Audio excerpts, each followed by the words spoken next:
Hey there, everyone! It's great to have you back on the Shed channel. I'm Dr. Fetsavan, a professional educator ready to share some insights with you. I'm thrilled to be here with all of you, future stars of health research. Today, we're diving into one of the most exciting parts of writing a health research manuscript, the results section.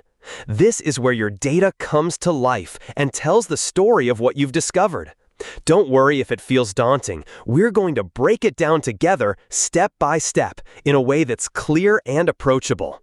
By the end, you'll feel confident crafting a results section that's objective, concise, and impactful.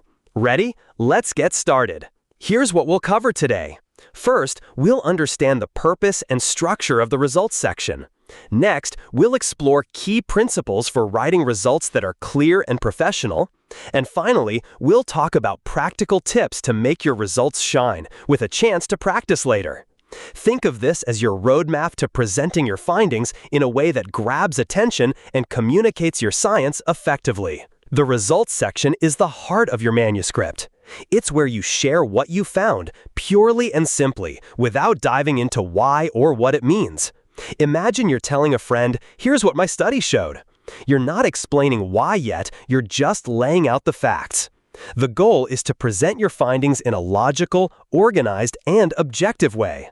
Sounds straightforward, right? Let's see how to make it happen. So, what makes a results section stand out? Let's break it down. Objective. Stick to the facts. No interpretations or opinions here, just what the data shows. Concise. Only include data that answers your research question. Less is more. Logical. Present your findings in a sequence that mirrors your study's objectives or methods. Clear. Use text, tables, and figures to make your data easy to understand.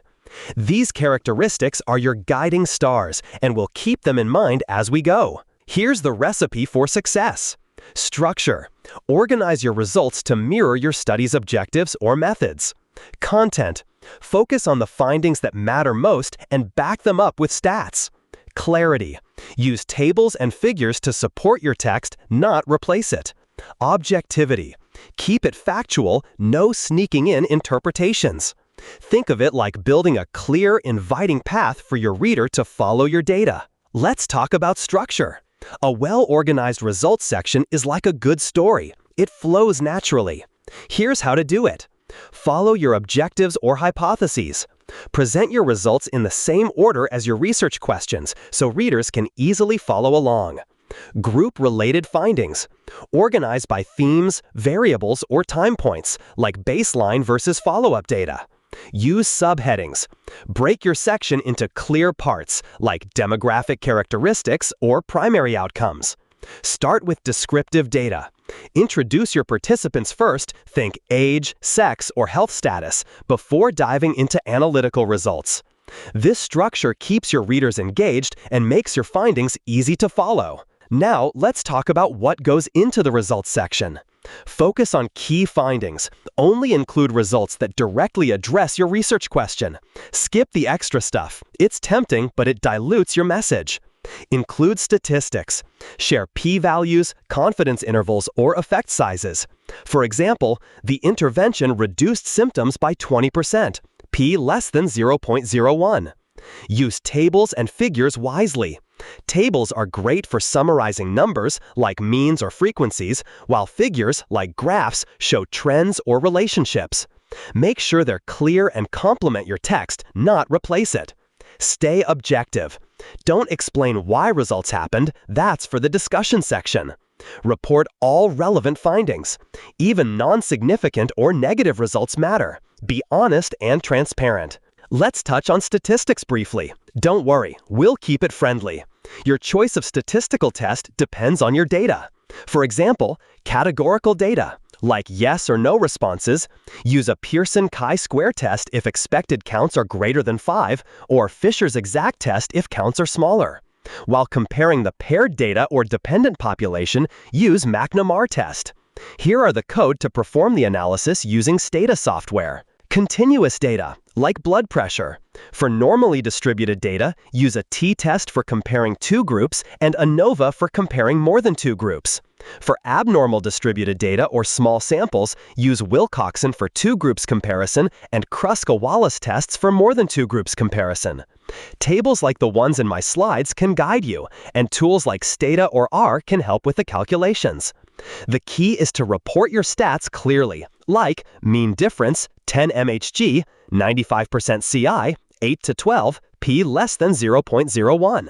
When you sit down to write, keep these tips in mind. Use past tense. Your results are what you found. For example, the intervention group showed a 15% improvement.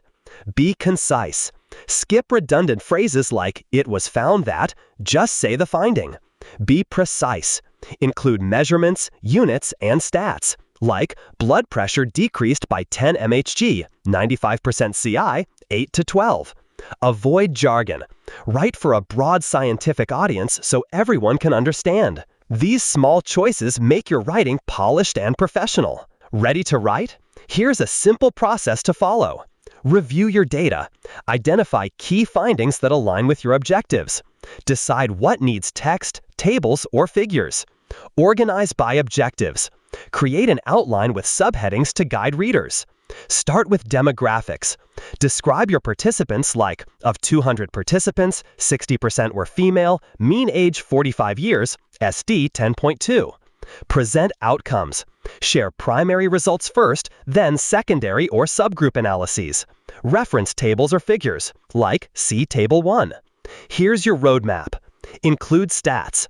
Clearly report effect sizes, p-values, and confidence intervals, like the intervention cut readmissions by 15%, OR 0.85, 95% CI 0.73 to 0.98, p equals 0.02. Create visuals. Make tables and figures clear and self-explanatory. Check journal rules. Stick to their word limits and formatting like AMA or APA. Revise for clarity. Make sure your section is easy to read and free of interpretation. This process is like building a house. Start with a strong foundation and add the details. It's like assembling a puzzle. Each piece fits perfectly when you're done. Let's bring this to life with an example. The first figure in your results section should typically be a flowchart or study profile, especially in clinical trials or cohort studies. This figure should clearly explain the recruitment process, the number and reasons for participant exclusions, and how many participants remained at the end of follow-up. Begin the results section by describing the study population, which sets the context for subsequent analyses. For example, the study included 120 reproductive age women from the 2022 Kenya DHS. Most participants were aged 15 to 24 years, 37%, identified as Protestant, 36.8%, were married, 75%, and 20% reported a history of abortion. Next, present initial comparisons to identify potential associations. Use crude odds ratios to show unadjusted relationships. For example, women in professional occupations were 2.4 times more likely to undergo cervical cancer screening compared to housewives, farmers, or sellers. OR 2.4, 95% CI 1.50 to 4.08, P less than 0.01. Similarly, women with a college education were 4.5 times more likely to be screened. OR 4.5, 95% CI 3.26 to 6.25. P less than 0.01. Then, provide a deeper analysis by identifying factors that independently predict the outcome after adjusting for confounders. For example, in multivariate analysis, significant predictors of screening included the presence of STI symptoms, OR 3.93, 95% CI 1.92 to 8.06, P less than 0.01. Sometimes, it is useful to present trends over time, such as the use of modern contraception and demand satisfaction among married and in-union women. For example, Figure 1 illustrates national trends in the modern contraceptive prevalence rate, MCPR, from 1985 to 2025. Data from both UN estimates and national surveys, such as the Lao Social Indicator Survey, show a consistent upward trend in both indicators. The MCPR rose significantly from approximately 12% in 1985 to over 60% by 2025. Similarly, the proportion of demand satisfied increased from around 25% to over 70% during the same period.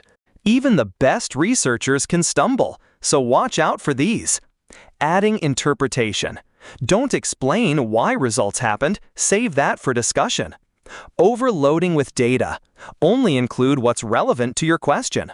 Repeating tables, figures, and text. Summarize key points. Don't copy everything.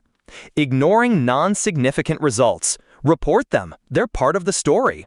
Poor visuals. Ensure tables and figures are clear, labeled, and referenced. Avoiding these keeps your results section clean and professional. Here are other examples for participant characteristics and primary outcome. A total of 150 patients with type 2 diabetes were enrolled, with 75 assigned to the intervention group and 75 to the control group. The mean age was 52.3 years, SD 8.7, and 55% were male. Baseline hemoglobin A1C levels were similar between groups. Intervention 8.2%, SD 1.1. Control 8.3%, SD 1.2. P equals 0.78. At 6 months, the intervention group showed a significant reduction in hemoglobin A1C compared to the control group.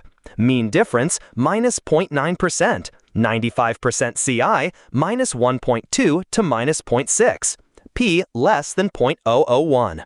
The intervention group achieved a mean hemoglobin A1C of 7.1%, SD 0.9, while the control group's mean hemoglobin A1C was 8.0%, SD 1.0.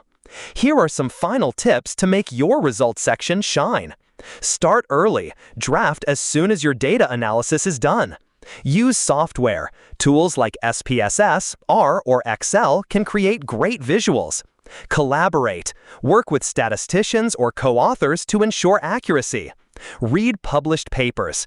Check out results sections in your target journal for inspiration. Seek feedback. Share your draft with peers or mentors for fresh eyes. You've got this, and these tips will make the process smoother. To wrap up, let's have some fun with a quick activity. Your task is to draft a 200-word results section and create one table or figure for your research. You'll have 30 minutes to work on it and share with a partner for feedback. This is a great chance to put what we've learned into action, so don't be shy, give it a try. Want to dive deeper? Check out these resources. Reporting guidelines, Consort for randomized trials, or Strobe for observational studies. Writing guides, the AMA Manual of Style, or How to Write and Publish a Scientific Paper by Robert A. Day. Software, Stata, R, and Excel are your friends for data analysis and visuals. And for more tips, you can visit our channel for additional lessons.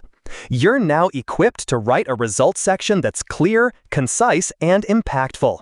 Remember, this section is the core of your findings, so stay objective, use visuals wisely, and follow journal guidelines.